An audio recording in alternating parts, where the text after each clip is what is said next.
Hey there, how you doing? Charlie Winters here with selections for Saturday let me check the date. Saturday the 1st of July. So happy July to everybody. What a great start to the video. You give me a quick like, I really appreciate it. We got over 60 likes last time. It's a record. I appreciate it. It means nothing to you really, but it means a lot to me. So here are the bets for Saturday. Bear in mind, this is an early video. I've been studying, like I said, since Thursday. I really like the look of these, and I'll talk you through them. But I'm going to do as quick a video as I can. So like and subscribe, leave a comment, and that's absolutely fine. There will be a follow-up video Saturday morning where I follow Flat Stats and use some of their information for a very small bet tomorrow morning as well. But let me talk you through Saturday's bet so far. So I'm going to talk you through that 10 pence each way lucky 63.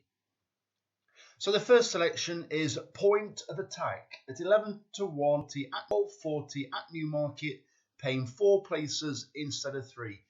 Generally, unless there's like whispers going around Newmarket, John Gosden's 2-year-olds are normally clueless on debut. Well, this one showed a bit, but it's now going straight for a listed race.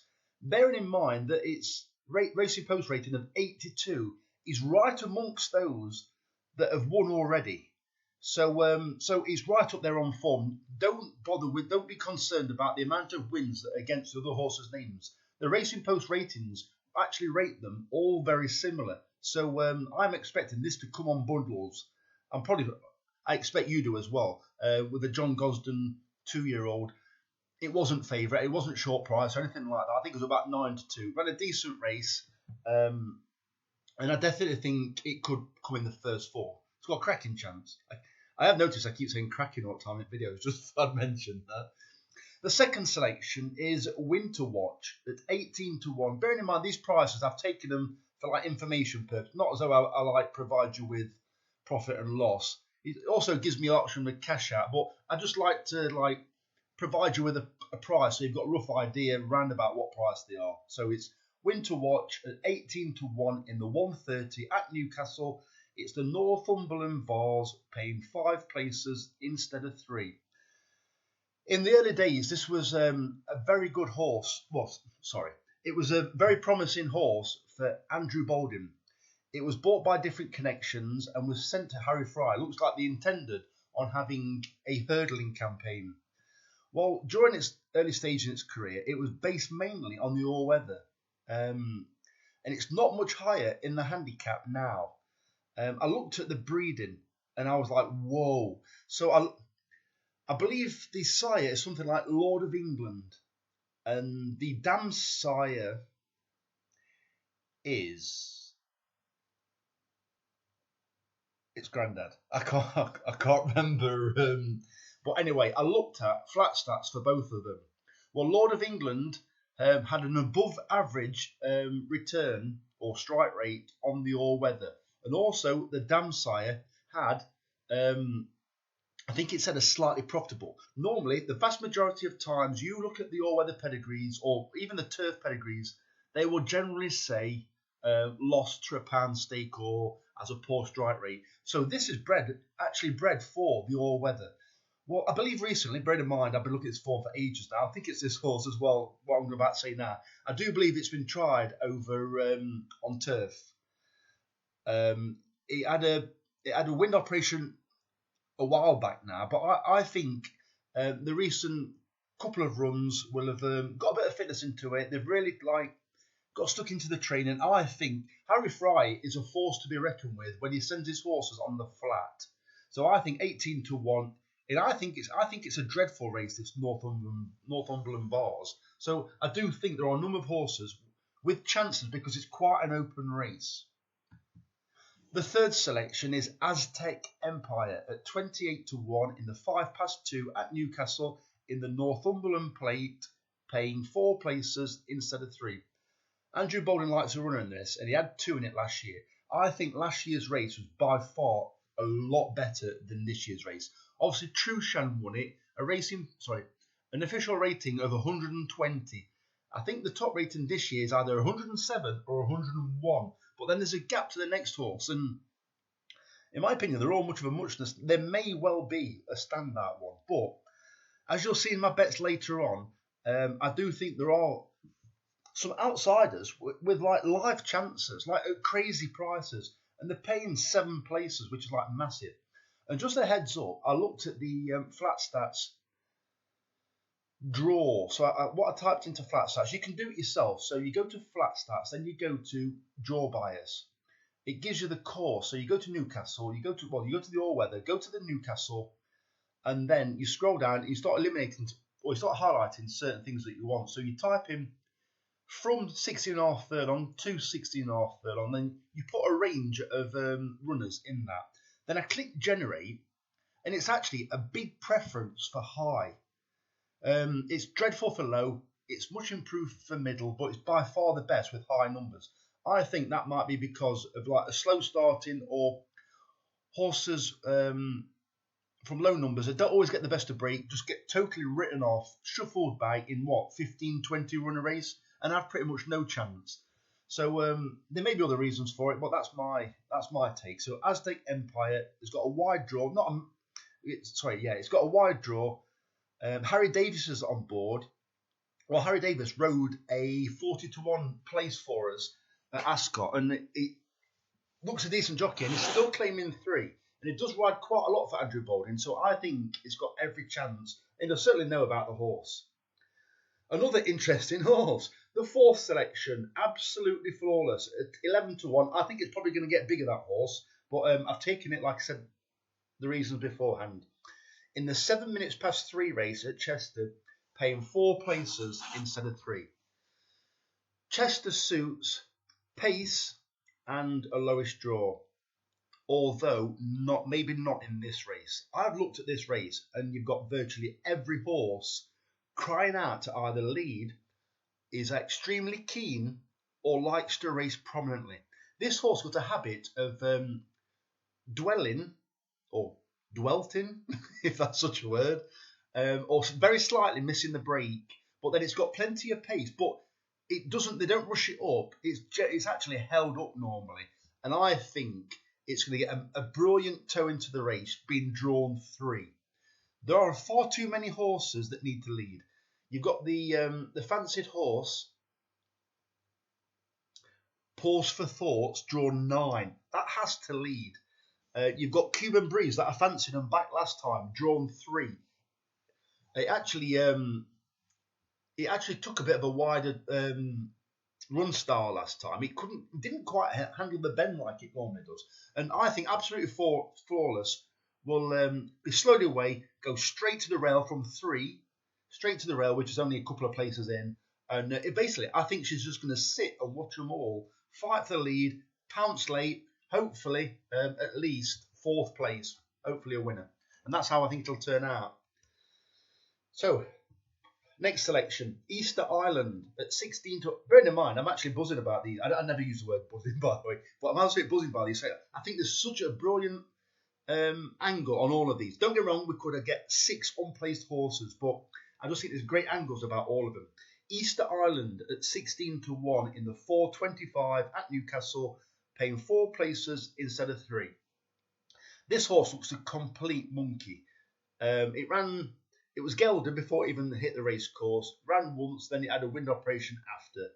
It ran its best race in its second race of 3, I believe, over course and distance, 1 mile 4.5 at Newcastle. It got a racing post rating of 68. It's actually rated 67, its official rating. And then it ran a recent reappearance, brought back in trip, but now it's been extended back in trip. And I think that trip was too short for it. Don't get me wrong. There's not a massive difference between 1.5 miles and 1.2 miles. It's not huge, but it's not like going from 5 furlong to a mile. But I think it will appreciate this 1.4 miles. It's my favourite jockey. I won't tell you the jockey. Put it in the comments who you think it is. I won't mention his name, but it's my favourite jockey, sarcastically, that is on this horse. And I think it'll be sat towards the back, and I think he'll pounce late. The colours are quite well known up north. It's quite a popular, I think it's Sandra and Jeff Turnbull, I think it is, and they do have a lot of northern winners and northern runners, by the way. And finally, another angle to the selection. Bearing in mind, we started at 12:40. It's now 7:45. So Dream by Day at 15-2 in the 7:45 at Lingfield, paying 3 places instead of 2. This horse could drift. The reason why I say that is because Sky Bet are one of the very few that pay first 3. So, well, or should I say, a lot of the bookmakers won't be paying first 3. I'm not saying Sky Bet actually won't. Right. Sky Bet are one of the very few, but I do think basically the market will be based on the first 2. So I do expect it to possibly drift. But Dream by Day has got a horse at the side of it that is slow away. Dream by Day is never normally that quick away, but it could be quick enough to utilise the draw. If you remember, and bear in mind this is the turf, the stalls are drawn in the centre at Lingfield. It's quite a narrow sprint. The width of the track, not massively narrow, but narrow enough, and they tend to dart towards this near side. Well, that's a high number draw, and I believe this horse has drawn 7 of 7, and I think if it's favourable on that draw, sorry, if that near side is favourable, I think it could be hard to pass. The more fancied runners are drawn, I believe, 1 and 3. Don't get me wrong, they could well beat it out and bag the rail, but they will have used an awful lot of energy to do that. So I do think Dream by Day has got a cracking chance anyway. So there are more bets to come. So let me dab in a bit. Right, as you can see some doubles and trebles. Right, let me talk you through the doubles first. So I've gone for the Northumberland Vase and Northumberland Plate each way doubles. So I've gone for 50p each way doubles. It actually comes to £9. And bearing in mind, if we don't get one in the first 3, if we don't get one of the 3 in the first 5 in the first race, then there can't be anything to come off the bet. So let me talk you through it. So the first selection is Winter Watch, 20-1. As you can see, I've took 18s on the other bet already. Mostly Sunny and Hadrianus. I think Hadrianus has got a decent chance for another one from a wide draw. Mostly Sunny hasn't got a great draw, but it does race prominently, so that might negate the actual poor draw bias. I do believe we've got a cracking chance of getting one in the first 5 at a tasty price. I do fancy. I think with mostly Sunny, as realistically, it's a second favourite, so it's got a decent chance of winning. It's only 5-1, so but if it wins, it's £2.50 going on to the next horses. And that's the 1:30 race, by the way, at Newcastle. So my selections in the 2 at Newcastle in the Northumberland Plate are Berkshire Rocco at 28-1. The only reason why that's not actually probably my best bet of the day is because it's got a poor draw. I'm not convinced about its draw because it doesn't always race that prominently, and it could get shuffled back. If it doesn't, if it gets like a decent position without using too much energy, then it could be right up there and it'll have every chance. The other selection is Aztec Empire at 33-1. And another interesting one is the Max We Can. I've already said that that race last year is a much better race in my opinion than the one that Trushan ran in. Well, this horse finished mid-pack. It finished 12th in a much better race. It's £6 lower. It's drawn high. And I actually believe it could be prominent throughout. And they're paying out on 7 places. And I think it was a better race it ran in last year. It's £6 lower. Maybe it could tag that last place. I don't know. But Joe Fanning's on board. It can't be too long before that guy's retiring. How about going out with a Northumberland Plate winner? I don't know. So those are 50p each way doubles. So that comes to £9. So if you place that bet, then all you need to do then is retain selections, and then you'll see this bet. So basically, it's all the same selection, but what you can see is I've added in the 12:20 at Newcastle, Coachello at 10-1. This is trained by Gordon Elliott, and I was surprised that Gordon Elliott, being basically is like a dual-purpose trainer now. I was surprised that it didn't actually train one ready for the Northumberland Plate. Or even, it's the same with Willie Mullins. I'm surprised that they haven't, but he's sending one in the sprint race. And this has got quite a high rating. I do like the look of it. So instead of including Coachello in the doubles, which would have cost a fortune, I've actually not put it in the doubles. So I'm banking on selections coming placed or winning in the other bets. And then obviously it's in the wrong time orders in. Like, obviously, if Coachello wins, it then becomes interesting because it's the first horse that actually runs on the day in this bet. So I've had a 10p each way trebles, and that comes to £1.80. If Coachello doesn't come in the first three, this entire bet here for £1.80 is down. But don't forget, you've still got the 50p each way doubles going. Whew. Right. I thought we'd nearly got a forecast up today on Friday because we'd got Just Hiss and also Bushfire. They didn't go clear, but they certainly made headway at the same time. Unfortunately, Bushfire, I thought it ran keen throughout the race and just tired towards the end, but at least they hung on for a place for us. And don't forget, we've still got 2 running this evening. But I think I'll be having a few glasses of wine by then because I'm absolutely shattered from work. Anyway, life story. So, I'm going to tell you, these are combination forecasts and reverse tricasts. You decide what stake you want. I normally have a slightly higher stake on the forecast because they're a bit more likely, and a smaller stake on the reverse tricast. But because I've picked 3 in this race, I've actually had 25p combination forecast, 25p reverse tricast. The entire bet comes to £3, so it's £1.50 for the combination forecast.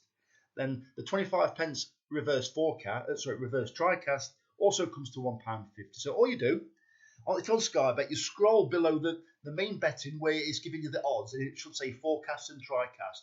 Then all you do, you scroll down to the horse's name and you click on the right hand side, it'll say any.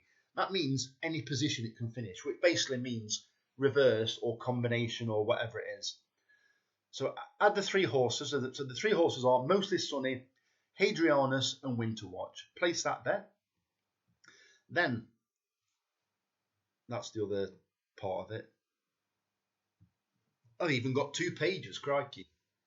So, the 2:05 race, the Northumberland Plate. So I've also had a 25 pence combination forecast for £1.50 and a 25 pence combination reverse tricast for £1.50. So that's £3 total. Berkshire Rocco, Aztec Empire, the Max We Can. Whew. So, if you could do me a favour, like and subscribe. If you like the video, or click the notification bell. I ain't got a clue where it is, to be fair, but click that, and then you will get notified about tomorrow morning's video when I'm looking for flat stats biases with a draw. Instead of me going to individual races, they'll just give me the different colours, and it stands out a mile where the draw biases are. I'll be having a look. So the very best of luck. Charlie Winters, over and out. Cheers, mate.